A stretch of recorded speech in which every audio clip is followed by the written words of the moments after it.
Good morning, everyone. I think we'll try and make sure that we start right on 10 o'clock. So can I welcome everyone to this forum on listening to the views of Aboriginal and Torres Strait Islander children and young people. My name's Jenni Perkins and I'm the Acting Commissioner for Children and Young People. Before I begin, I have a few housekeeping items, which I'm sure most of you should know by heart now. So please check your phones that they're on silent. Mine is, I've done it. The bathrooms are located in the foyer just behind us, which you would have seen as you entered. In case of emergency, there are two wide open doors at the back and you may exit through those doors. I'd like to advise you that today's presentation is being filmed and will be made available through our website.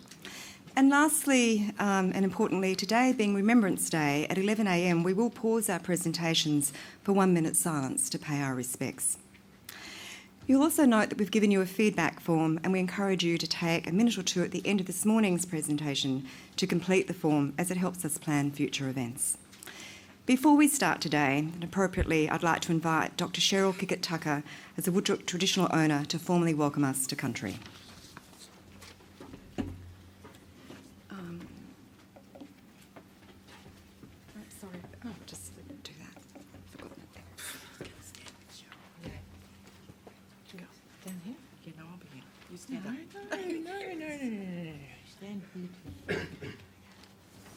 Okay, thank you everybody for turning up today. It's really pleasing to see so many people in the crowd. This is my Auntie Carol.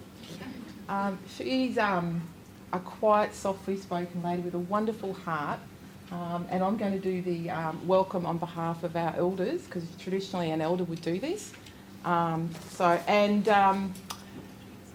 Although my first language is Australian Standard English, I'm quite proficient in French, and I'm still learning my own language, and my other auntie has taught me my language, which is what I'm going to read off today. So, Kaya Yan Wanju Nyan Kurl Bal Cheryl Kickett-Tucker Kija Nyan Kwabadak Noongar York. Hello, welcome. My name is Cheryl, and I'm a very proud Noongar woman. Kaya Noongar Wongai Wajala Yamaji Bala Bula Wankinini. Hello to all the Noongar Wongai Yamaji Wajala people in the room.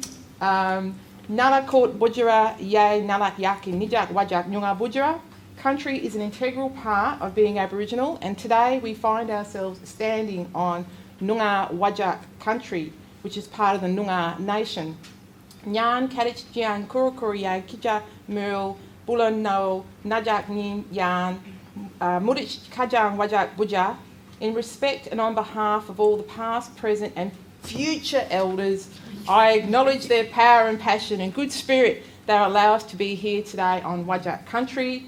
Nyan Kadich Jian Kurukuriya Kija Mira Noongar Mutang Bridia Wart Curl Kala Curl Nuna Mudich Kajang Curl. I would like to acknowledge the past, present and future scholars. Stand up, you guys. Stand up. These two guys and their people, and the rest of the leaders that pass through these doors today. Keep your light, keep your good spirit and shine your light for all to see. I'd like to thank Auntie Carol here standing beside me. And I just want to mention one more thing. Although this is Wajak country and I'm a traditional Wajak person, we're actually standing on Moro Noongar Wajak territory, and the leader of the group at the time was Yelagonga. And where we are now is a place called Guma, which is along the esplanade here. Traditionally was a popular fishing space for our people.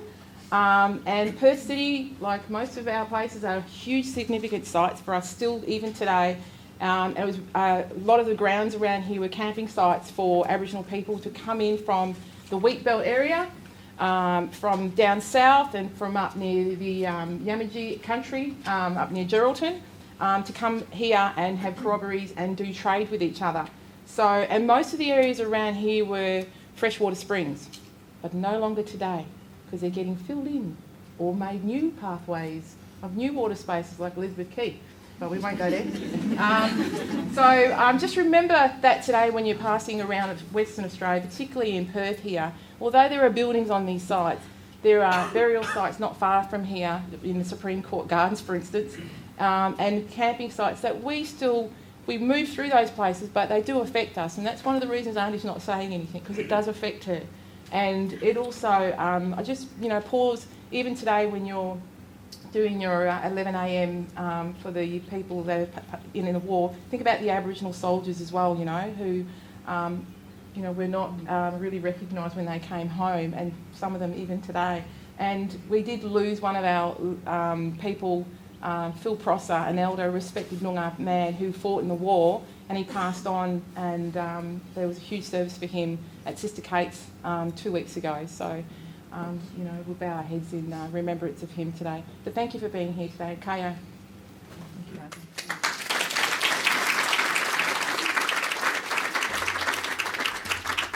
Thank you, Cheryl and Carol. Carol and I share a bit of history together too, in terms of early days back in 2 Jane. I'd like to acknowledge the traditional owners of the land in which we meet today, elders past, present and future. I very much appreciate the positive response from everyone to this forum. You'll all be aware that we moved to a larger venue to accommodate the demand.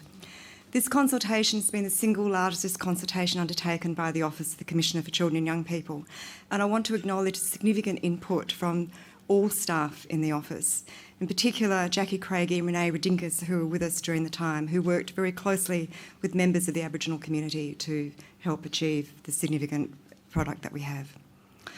This to me is an encouraging demonstration for you here today of the genuine commitment to improving the wellbeing of Aboriginal children and young people. The guiding principles of the Commissioner for Children and Young People Act include that the contributions made by children and young people to the community should be recognised for their value and merit, and that the views of children and young people on all matters affecting their wellbeing should be given serious consideration and taken into account. While the voices of children and young people are increasingly being heard across a number of forums, it is slow progress, and my concern has been that Aboriginal children and young people in particular are too often absent. With this in mind, the Office undertook a consultation with close to 1,300 Aboriginal children and young people from across WA, and this resulted in 3 important publications. Listen to Us is the formal report to Parliament. It's the first time we've put the voices of children and young people direct into the parliamentary space, and it contains the most detailed information for agencies, incorporating both what children and young people said in their own words, along with what we know from available evidence and research. We've provided you with the executive summary of this report today, and the full report is available online on our website.